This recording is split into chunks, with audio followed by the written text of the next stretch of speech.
You've done the work. You've held the line. And now something's shifting. That person, the one who always held a little distance, who always kept the door half closed, starts to open up. Maybe it's just a look, a word, a moment when the armor cracks and you feel it, that flicker of closeness.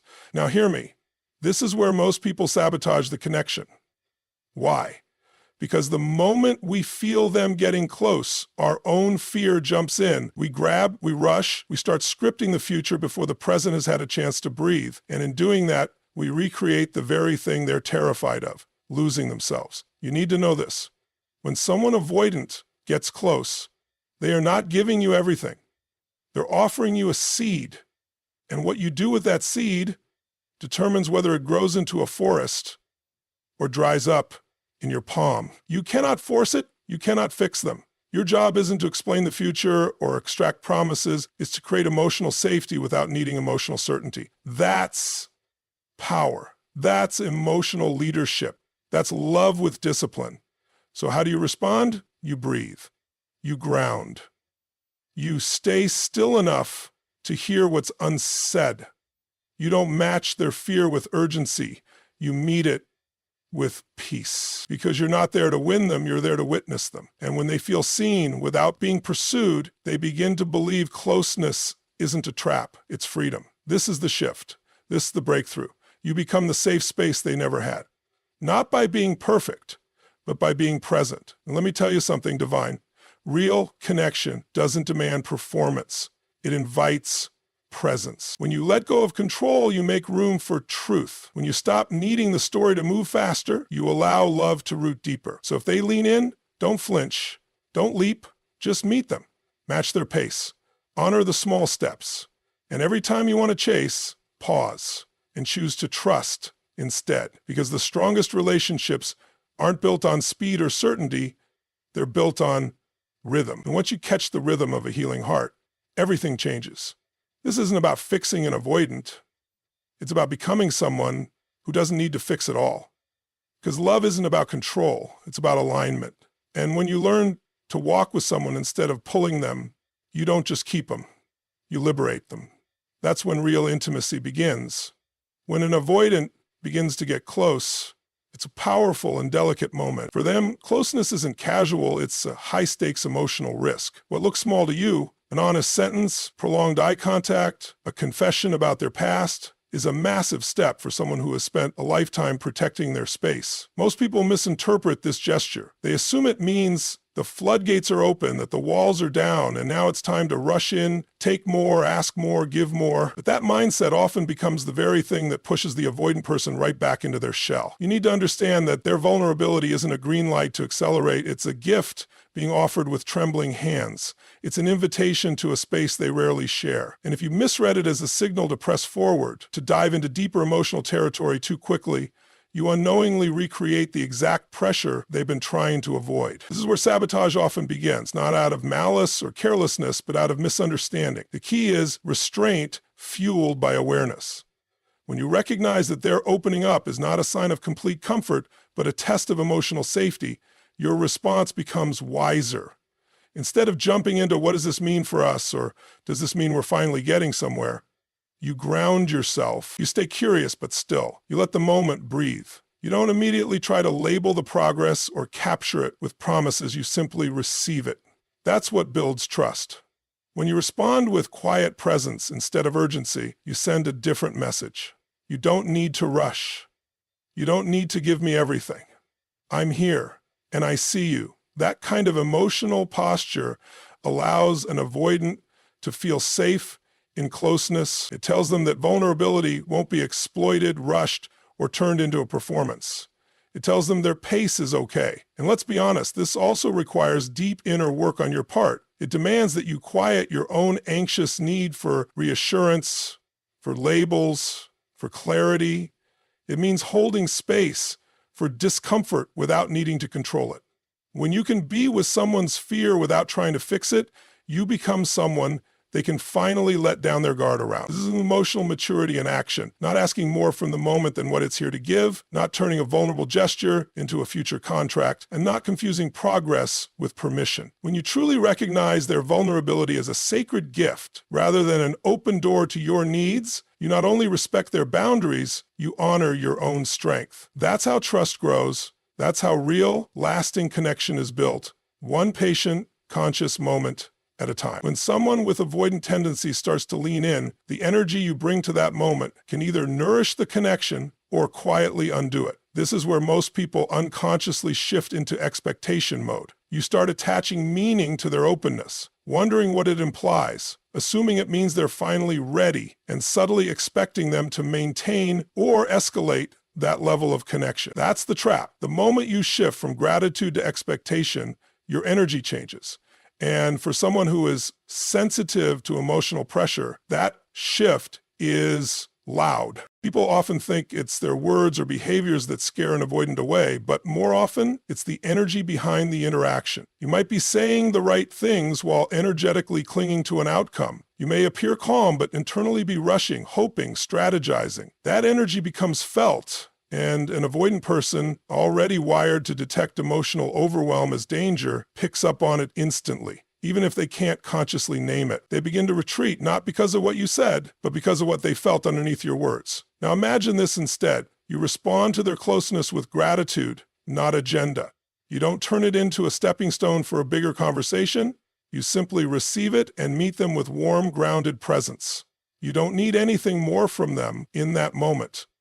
You're not needing validation or a title or a next step. You're simply appreciating the connection for what it is. That energy is disarming. It signals emotional safety. It tells them you're allowed to just be. There's something powerful about being able to hold emotional space without demanding more. It says you're whole on your own, that you're not leaning on them to complete you. And when they feel that, their fear of losing themselves inside the relationship diminishes. You become someone they can approach without the burden of your expectations weighing them down. That's when connection deepens naturally. This requires you to be deeply tuned into your own internal state. If you're operating from fear or insecurity, your energy will communicate lack. But when you're coming from a place of emotional fullness, when you're truly okay whether they stay or pull back, your energy radiates freedom, and freedom is what an avoidant craves the most. Ironically, the more free they feel in your presence, the more willing they become to stay close.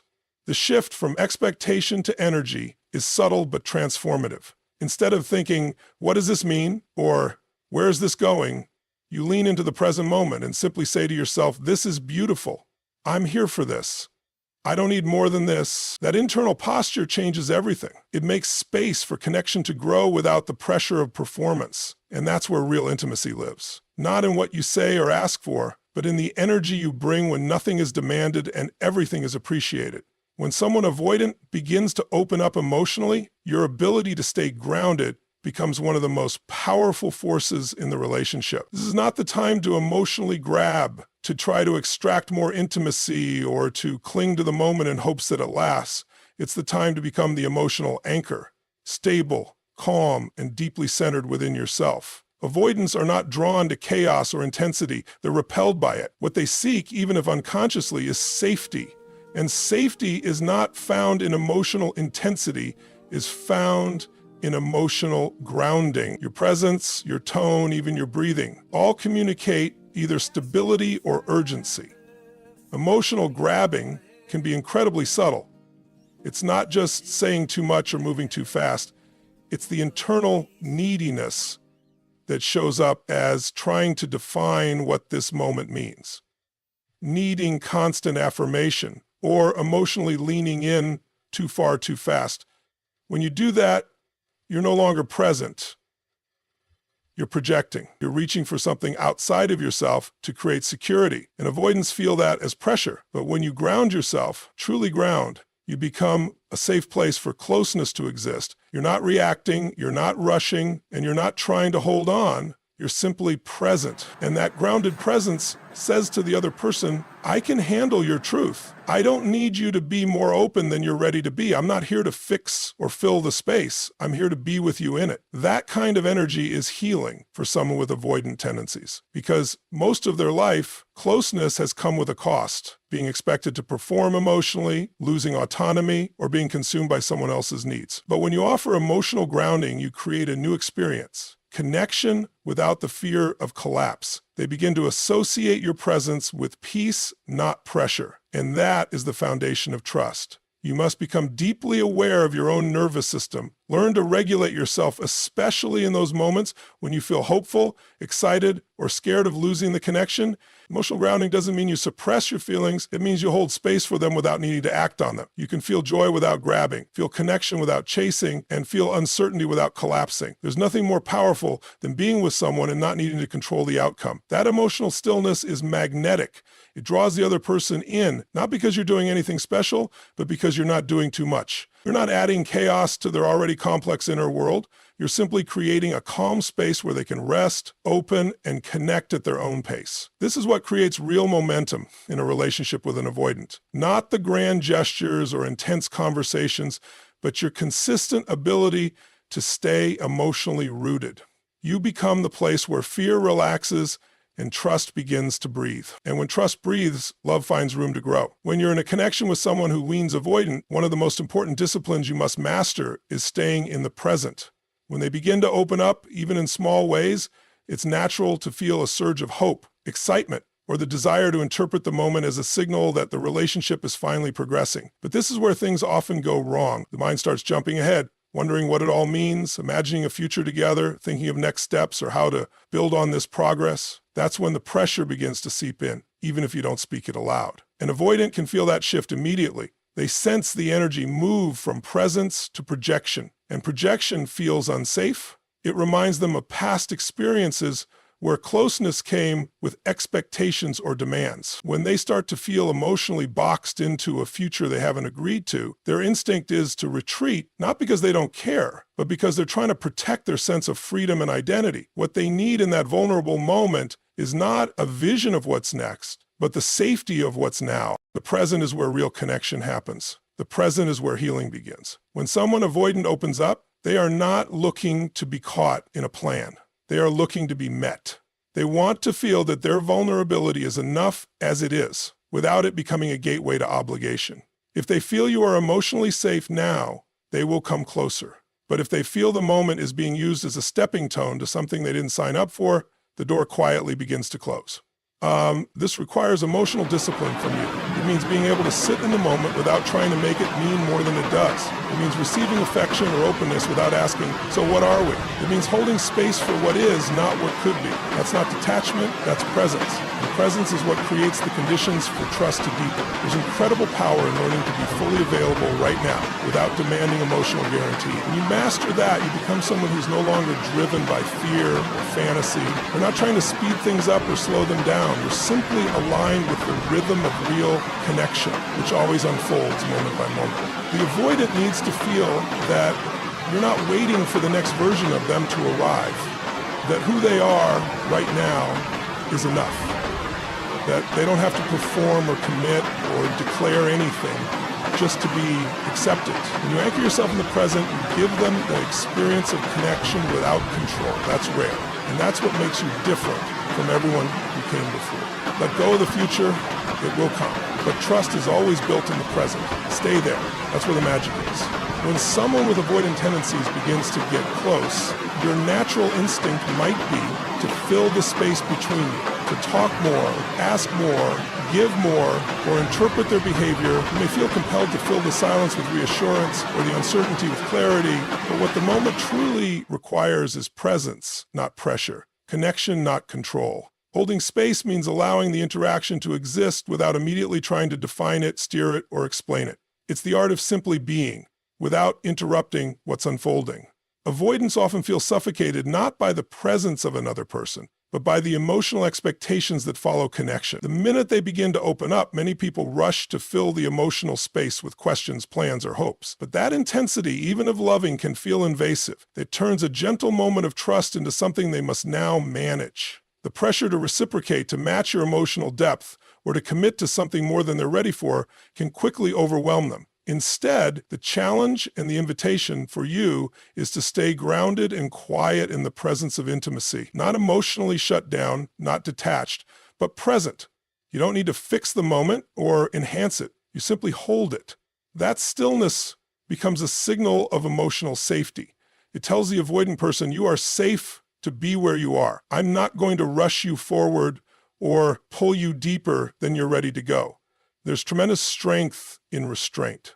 When you resist the urge to fill the space, you allow them to remain in it, and every time they stay in that space without retreating, their nervous system learns that connection doesn't have to come at the cost of freedom, that they can be seen and still be sovereign, that love doesn't always equal emotional obligation. And that realization is what changes their relationship with closeness. You also give yourself a gift when you hold space. You stop outsourcing your emotional security to the other person. You stop needing them to perform a certain way for you to feel okay. You anchor into your own emotional maturity, into your own sense of worth, and that makes you magnetic.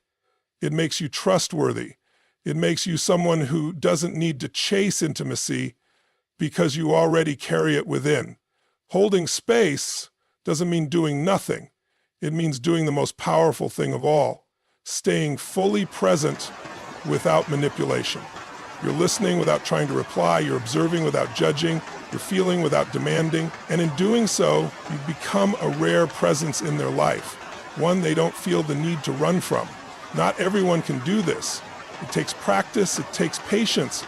But when you learn to hold space rather than fill it, you give the relationship room to breathe, grow, and move forward on its own terms. And that's where genuine closeness begins, right in the heart of your stillness. Real connection with an avoidant isn't forged in moments of emotional lightning. It's built over time, like a fire that starts small and is carefully nurtured. Lightning is fast, dramatic, and intense. It strikes and disappears, leaving a flash of heat, but no lasting warmth.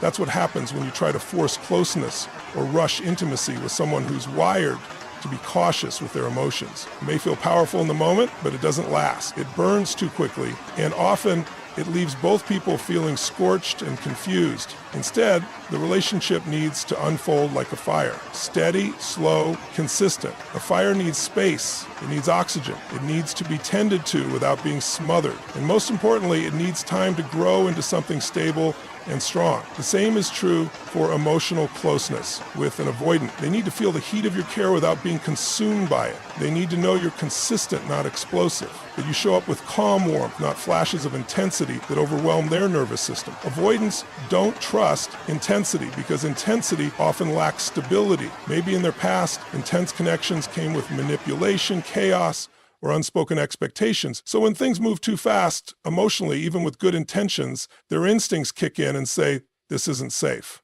That's why your job is not to prove your love through dramatic acts or deep declarations. Your job is to embody steady presence, to show up again and again in ways that are real, grounded, and emotionally healthy. You do this by regulating your pace. If they open up a little, don't push for more. Don't respond with a wave of intensity that drowns their small gesture. Meet them where they are. Let the fire grow slowly. Let them see that you're not going anywhere, that you don't need constant reassurance, and that your love doesn't need to be rushed to be real. Consistency over intensity, that's what builds trust. Being warm every day is far more powerful than being hot once in a while. The avoidant needs to see that your affection isn't a performance, and your attention doesn't come with strings. When they feel your energy is stable, they begin to relax, they start to associate you with safety, not pressure, and that's when they start to open more, to give more, and to lean in without fear of losing themselves. This also means letting go of your own urge for fast progress. It means honoring the pace of real intimacy, not fantasy-based, not driven by insecurity, but rooted in truth. There's deep wisdom in learning to let something grow at its natural pace. It teaches you patience, presence, and emotional mastery. So if you really want this connection to last, stop chasing lightning. Learn to build the fire. Keep it slow. Keep it steady. That's what makes the warmth last. Because that's what makes love real. Real connection isn't built on pressure, performance, or urgency. It's built in the quiet strength of presence, patience, and emotional leadership. When you learn to honor their pace, ground your energy, and meet intimacy with gratitude instead of expectation, you become the safe space where love isn't demanded, it's invited. And that's where transformation happens. Thank you for showing up today with an open heart and a willingness to grow. Keep walking with purpose, with wisdom, and with love that doesn't chase, but chooses.